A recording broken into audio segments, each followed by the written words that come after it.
the release of Halloween Ends being just a couple months away, it is time to start taking a look at every single Halloween film in the franchise. I'm Carter Scotland Allen, and this is my first reviewing entry for the Halloween franchise. I am very excited to talk everything Michael Myers leading up to the final confrontation with Laurie Strode in Halloween Ends on October 14th. Now, the 1978 original Halloween is a classic. Everything there is to be said about this film has already really been said, so this review will without a doubt be shorter than other Halloween reviews to come.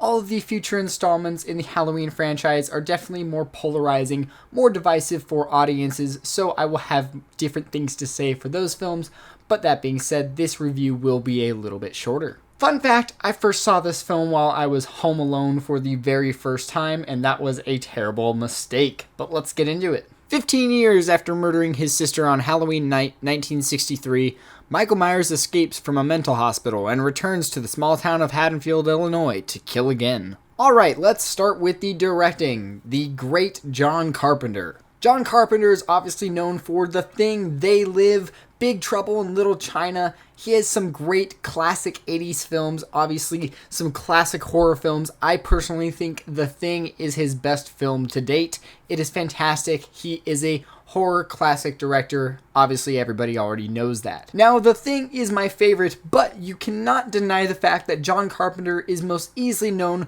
for creating the horror icon that is Michael Myers. As many of you already know, Carpenter and the crew had to figure out things on the go, and Carpenter himself didn't have any idea how captivating this film truly was going to be and still is today. Carpenter manages to deliver an incredible sense of tone and eeriness with this film and captures an extremely simple story with an incredible amount of just directing strength, just pure I can do this, and you feel that when you watch the original Halloween because it's a masterpiece. It's simple, but every single beat works. Now moving on to the cast and the characters. Now I will say, as for all of the characters, the only characters that I have a real attachment to, a real likability with these characters are Dr. Loomis as well as Laurie Strode. But that's the obvious ones. We obviously like Michael Myers as well. Tommy Doyle ain't that bad too.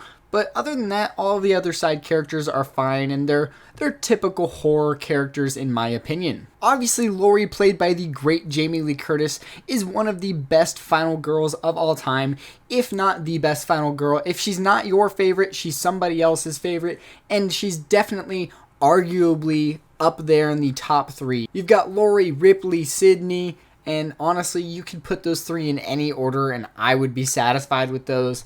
I think, obviously, Laurie kind of started it all. She is the final girl at the end of the day. The rest of Laurie's classmates all fit typical horror tropes, and that's okay. It's overall fine. It can be a little annoying to watch over and over again, having seen the original film so many times, but again, it is just such a classic and masterpiece that started it all that you kind of have to respect where everything came from, where it all started. Whether or not you like all of these side characters, you at least get a small little moment into each of their ideology and the way that they do things, the way they talk, the way their personality rolls about in the world before they all end up getting ultimately killed off by Michael Myers. Now moving on to the story. As said before, this film is extremely simple, but that's why this film works, and it remains to be one of the best entries in the franchise, probably the best. After taking a look at all of the films in the franchise, we'll see what my ranking is. I have no idea because I've only seen like 4 or 5 out of the 11 or 12 Halloween films, so I've got a lot of homework to do, but as of now, it's kind of the obvious that Halloween 1978 is just up there as the best. One of the reasons the film works so well is because of the unknown details of Michael Myers himself. We saw him kill his sister, but other than that, we don't know what drives him to kill, and that is terrifying.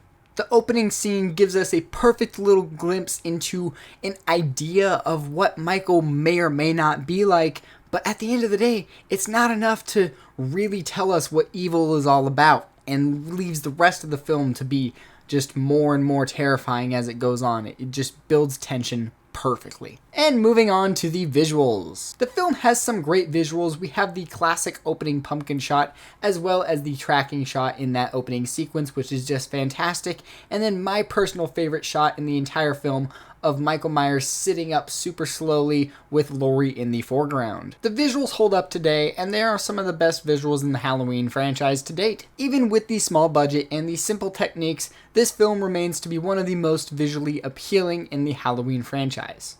And moving on to the classic score, once again done by John Carpenter.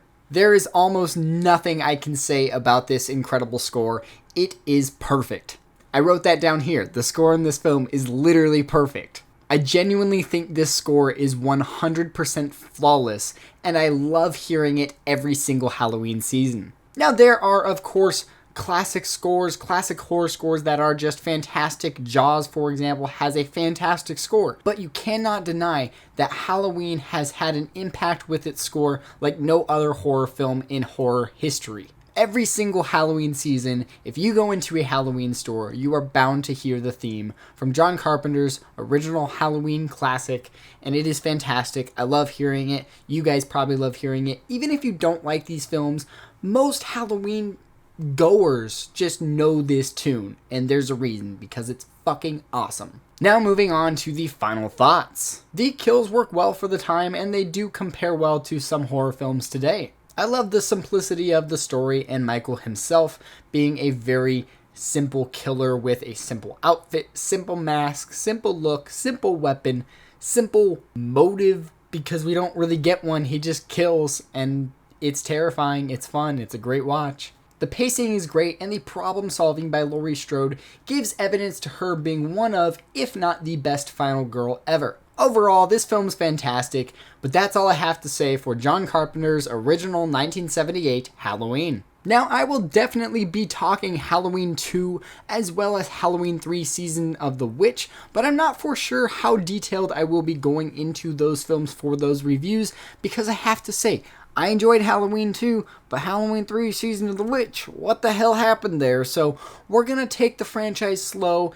I might make all of these reviews kind of short and snappy because there's not too much that I have to say about the franchise as a whole right now. We'll dive into that later. That is the first of my Halloween reviews leading up to the release of Halloween Ends on October 14th. Obviously, next up will be Halloween 2, and then after that is a very polarizing one with Halloween 3, Season of the Witch. If you like it, you like it. If you don't, you don't. Stay tuned to figure out what I think of that film and every other film in the Halloween franchise. I'm Carter Scotland Allen, and I will see you guys in my next movie-related video. Peace.